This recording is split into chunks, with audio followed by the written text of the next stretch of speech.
गाडरवारा में निजर निहाल आश्रम ओंकारेश्वर के संत अपने लगभग 40 भक्तों के साथ तीसरी बार मां नर्मदा की पैदल नर्मदा परिक्रमा कर रही हैं। इस दौरान उन्होंने मीडिया से रूबरू होते हुए बताया कि उन्होंने 3 माह पूर्व ओंकारेश्वर से यात्रा शुरू की। जीवन दायिनी मां नर्मदा की पैदल परिक्रमा हो, पुण्य सलीला मां नर्मदा की गोद में किसी भी प्रकार का प्रदूषण ना हो, मां नर्मदा में कोई भी फूल पुष्प एवं अन्य पूजन सामग्री प्रवाहित ना करें और न ही नर्मदा मैया में गांव एवं शहर के नाले का गंदा पानी प्रवाहित ना करें।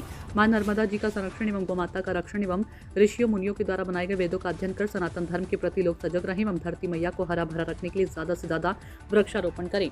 इसी उद्देश्य और संकल्प के साथ महाराज नर्मदानंद परिक्रमा कर रही हैं। परिक्रमा के दौरान पैदल चलते हुए कौडिया गाडरवारा में जगह जगह भक्तगणों ने स्वागत किया। यात्रा आगे गाडरवारा शिवधाम डमरू घाटी पहुंची, जहां रात्रि में मैया की संध्या आरती वंदना कर नर्मदाष्टक का पाठ किया। तदुपरांत भक्तों को मां नर्मदा की महिमा का महत्व समझाया।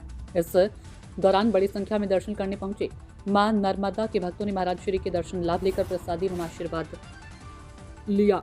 मां नर्मदा की राष्ट्र समर्पित नर्मदा प्रदक्षिणा सेवा यात्रा है जी। इस यात्रा का मूल जो भाव है जी। प्रदक्षिणाम पदे पदे जी। माता की पैदल यात्रा होनी चाहिए और मूल में लक्ष्य हम लोगों ने रखा है कि पुण्य सलिला मां नर्मदा की गोद में किसी भी प्रकार का प्रदूषण नहीं हो, ना कोई निर्माल्य विसर्जन करे मैया की गोद में, और ना हमारे जितने भी राह में मार्ग में गांव आते हैं उनके जो नाले वगैरह मैया में मिलते हैं, तो वो किसी भी प्रकार से हम लोग अशुद्ध जल मैया में प्रवेश न हो, इसका प्रयास करते हैं। दूसरा, गौ रक्षण के लिए, क्योंकि आज वर्तमान बढ़ते हुए प्रदूषण का एक ही बचाव का कारण हो सकता है, वो है यज्ञ।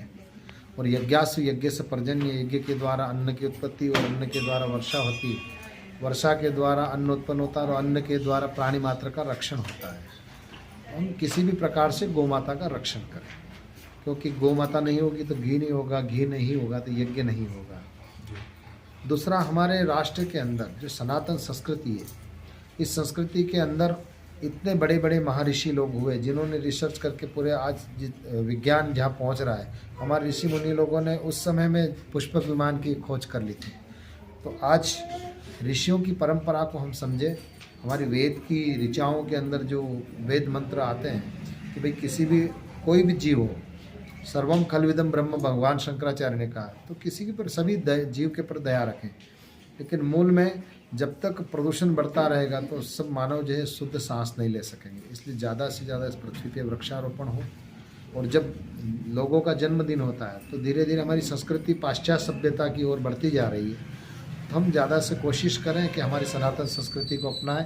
जिस दिन बच्चों का जन्मदिन हो उस दिन में मंदिर में जाएँ, दीप जलाएँ और बच्चे के हाथ से कम एक वृक्ष लगाएं, तो कम से कम 50 वर्ष की आयु तक भी अपना जन्मदिन मनाएगा। तो वो अपनी आयु में कम से कम एक व्यक्ति 50 वृक्ष लगाता है, तो मात्र 1 करोड़ लोगों ने भी ऐसा संकल्प कर लिया, तो हमारी ये भारत माता है जो हरियाली की चादर से आच्छादित हो जाएगी। इन उद्देश्यों को लेकर के राष्ट्र समर्पित नर्मदा प्रदक्षिणा सेवा यात्रा आज 90 दिन में गाडरवाड़ा पहुँची। आप सबका परम मंगल हो। नर्मदे हर।